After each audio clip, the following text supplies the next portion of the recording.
High বন্ধুরা, দেখো আজ হাট এসছি। ঐশী বললো কিছু মিছু খাবো, হাট চলো। দিয়ে প্রথমে ফুচকা খাওয়া হয়েছে, দিয়ে তারপরে রোল খাবে, রোল তৈরি হবে। এখন চাও ভাজলো, আর এই দেখো বসে আছে, মুখটা দেখো একবার, করুন ছুঁড়ে বসে আছে। আর এখানে ঐশীর বাবা বসে আছে, ওর মানে রাতের বেলাতেও টুপি, দিনের বেলাতেও টুপি, মুখটা দেখাচ্ছে না। আর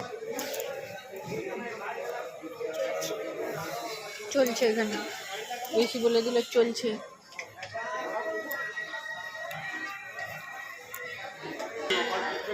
রেডি, ঐশী বাবাও চলে এসছে, রেডি।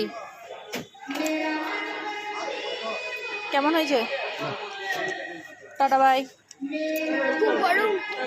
আর একটা হচ্ছে এখানে, হচ্ছে আর একটা, এটা আমরা খাবো। টাটা বন্ধুরা, বাই।